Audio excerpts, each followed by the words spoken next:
Paul Lemonnier. Bonjour. Donc vous êtes venu nous présenter ici sur le plateau TV Educatis Bicast. Tout à fait. Voilà, Bicast qui est une brique dans un système e-learning. On va interagir notamment, surtout sur le moment en direct avec les professeurs et les étudiants ou élèves. En fait, on va permettre de créer de l'interaction sur le moment où ils échangent en classe. Au lieu d'utiliser un simple PowerPoint qui est devenu un peu pénible parfois, il faut l'admettre, on va en fait permettre de redynamiser ces moments-là, d'échange, de créer des données et de les utiliser pour le professeur pour noter, pour évaluer, que ce soit une évaluation initiale, finale, etc. Donc c'est créer de l'interactivité en fait entre l'enseignant et les élèves ou les étudiants. Voilà. Donc vous êtes sur l'enseignement supérieur, la formation, mais aussi dans le second degré, collège, lycée. Et il faut le dire, c'est une application qui est gratuite, que l'enseignant peut acquérir de manière gratuite. Tout à fait. Alors c'est une application qui est disponible sur Internet, pas de téléchargement. Là, c'est pour que ce soit plus pratique pour les enseignants, évidemment. On a une application qui est gratuite, jusqu'à 30 utilisateurs simultanés. Donc là, c'est encore une fois pour que ce soit adapté à des classes petit format qui sont celles qu'on retrouve notamment dans le secondaire. Et puis, on s'adresse aussi à des universités, des écoles de commerce, des écoles d'ingénieurs et tout ce qui est enseignement supérieur ensuite, avec des formateurs, effectivement. Donc, on distingue bien Bicast de l'ENT, ça n'a rien à voir. C'est complémentaire, on pourrait même dire. Voilà, exactement. L'ENT, ça va vraiment être un moment où l'étudiant travaille seul. On va simuler digitalement un espace de travail, c'est un environnement numérique de travail.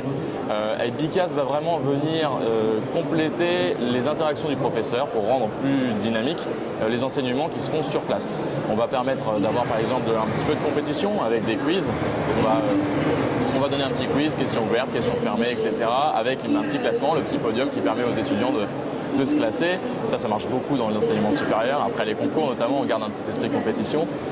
Et enseignement qui est primaire, là on va retrouver des activités type vote, sondage, les nuages de mots qui permettent de s'exprimer. On a fait des activités sur les comptes par exemple, on va retrouver les champs lexicaux du compte, des petites choses très visuelles et dynamiques qui permettent d'engager les élèves et d'éviter qu'ils s'ennuient et qu'ils tombent un petit peu de...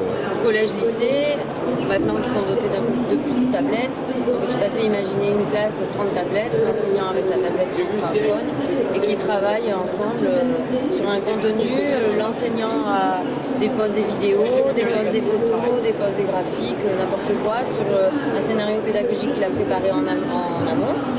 Et puis on travaille ensemble de manière interactive sur une heure de cours, par exemple. Tout à fait, c'est exactement le concept. Le professeur va travailler à partir de PowerPoint ou de n'importe quel autre logiciel, soit utiliser un PowerPoint qu'il importe directement dans l'application, soit il va utiliser un PDF.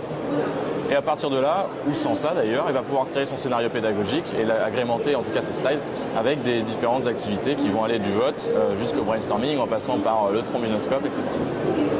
Est-ce que pour 2018, on peut parler un petit peu de l'avenir? Bien sûr, vous êtes toujours en amélioration, j'imagine. Bien sûr. Alors l'idée, c'est d'être capable de proposer maintenant une nouvelle activité par semaine.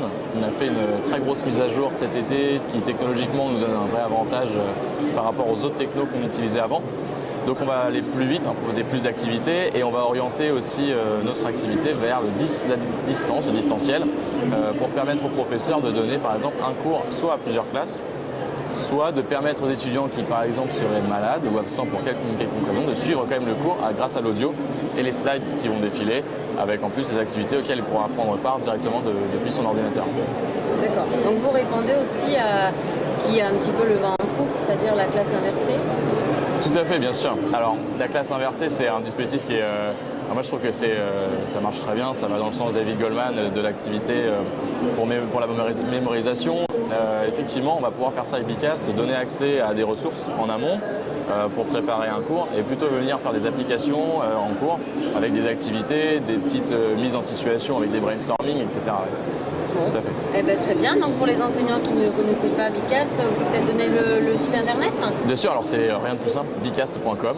Et B2E comme l'abeille, voilà, pour la collaboration et les échanges. Cast, K-A-S-T, pour cast, diffusion, broadcast. Voilà, bicast.com. Et puis là, on a une application évidemment qui restera gratuite toujours, voilà, jusqu'à 30 participants. Une nouvelle version qui est accessible à tous. Et tout le support nécessaire sur le site qui est accès évidemment en version gratuite aussi. Merci beaucoup. Avec plaisir, merci à vous.